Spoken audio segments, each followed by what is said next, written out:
All right, can you hear me this time? Yes. Good morning and welcome. And it's a real privilege to be part of this forum. And I will have the pleasure to present the work which has been done by the Canadian Badlands Limited. I am a very newcomer in that company, so what I will be presenting is the work which has been done by my predecessor, Cindy Amos, and our board and our wonderful team. If you have questions, if you want to know more about it and talk about it, you can talk to some of the people who are here in this room. There is Terry Malone, who is part of the board from TPR, Doug Jones and Bob Long, the president and vice president of the board, and Monica Knight, who is part of our team as well. So they'll all be very happy to tell you more. Canadian Badlands is a partnership for the development of tourism.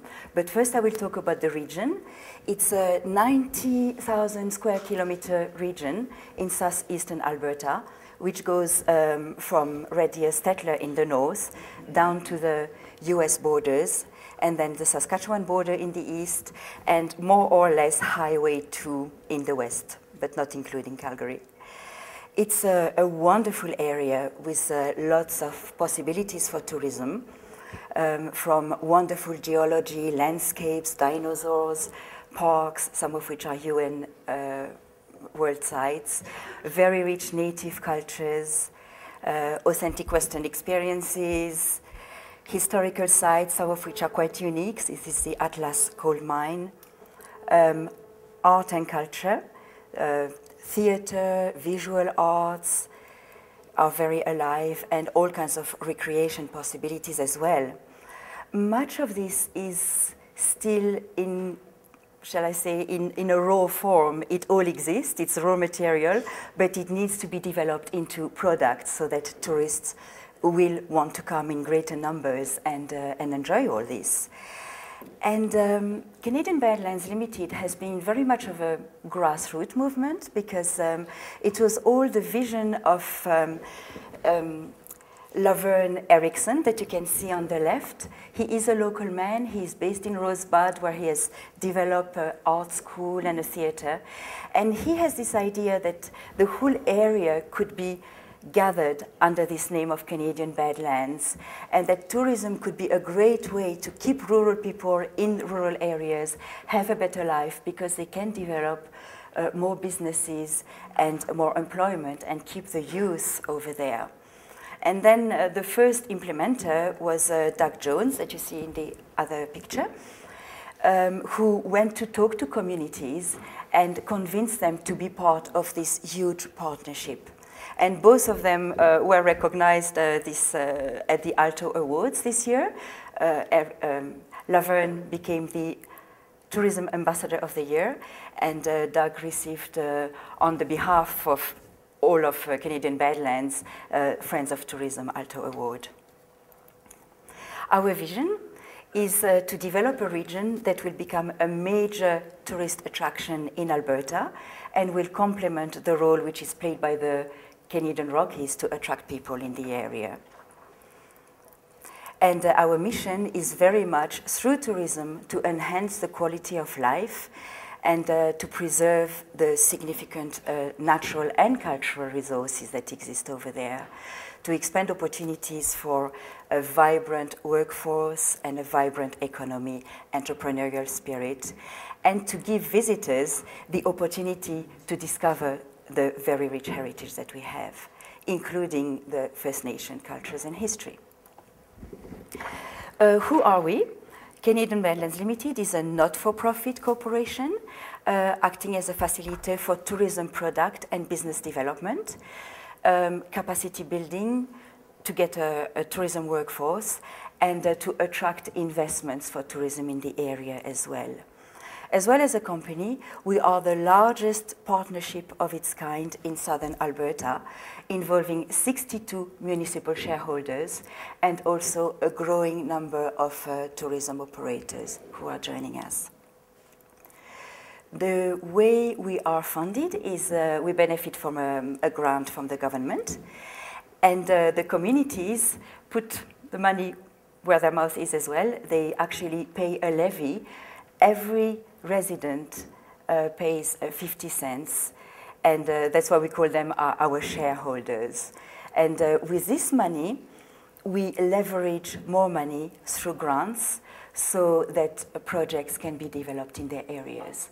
So, for instance, Medicine Hat pays about 25,000, and for them we have leveraged over 1 million worthy of projects and developments. And small places like Three Hill, which is a little village, has a great geocaching program and other programs also through their commitment. The grants are both federal and provincial: Rural Alberta Development Fund, Rural Diversification Initiative, Rural Community Adaptation Program, and Community Adjustment Fund. Our main focus areas, well, I've said it before, the development of destinations and attractions. There is a program for signage and infrastructure. And there is also a lot of capacity building and business development. So we'll start with destination and attractions development programs. We have been working with parks for integrated development planning. And this involves the planning for the park, but very much taking into account how is this going to affect the communities and the stakeholders who are around the park. And we have done this with the Dinosaur Provincial Park and Dry Island Buffalo Provincial Park. We have worked with towns as well, with tourism master planning. And here is a very interesting example. It's the town of Tabor.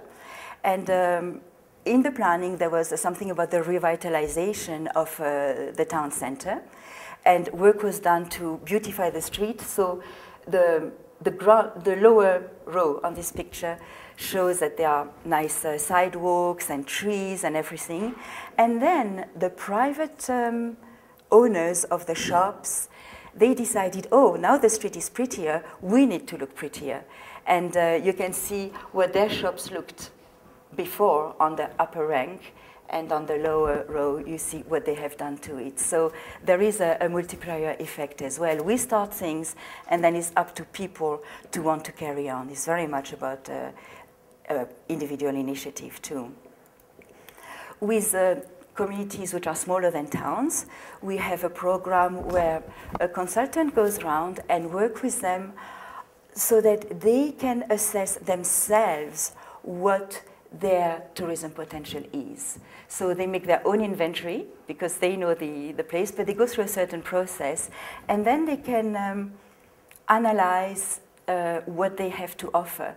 And they can decide, are we like a primary destination where people would want to spend several nights because there's so much to do, or a secondary destination where people will stay maybe one night, or are we just a touring stop, maybe with a museum and a restaurant? Or are we a service stop where there is a gas station and people will stop for a cup of coffee? And from then on, they work on how they can develop and offer the best experience that can be offered. We have helped a number of attractions to get developed better. Medalta Potteries, for instance, is getting bigger and will have a conference room. The Passion Play, it's such an enormous place, and it attracts 2,500 people for the Passion Play. In the coulees in Drumheller, it's an extraordinary setting, but it's so big that it's quite difficult to have other shows for fewer people. So we're designing a smaller stage and a roof because it's outdoors, so it will be able to be used much more often and in all weathers, or maybe not the weather of today, but some of the weathers. Another thing we do, and that's with the private operators, it's, well, tourism operators, they can be private or not, it's clustering.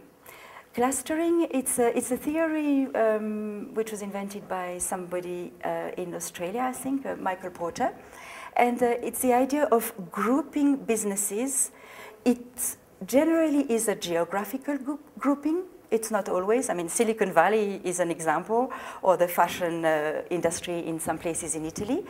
And is to make many, many more links than they would have normally.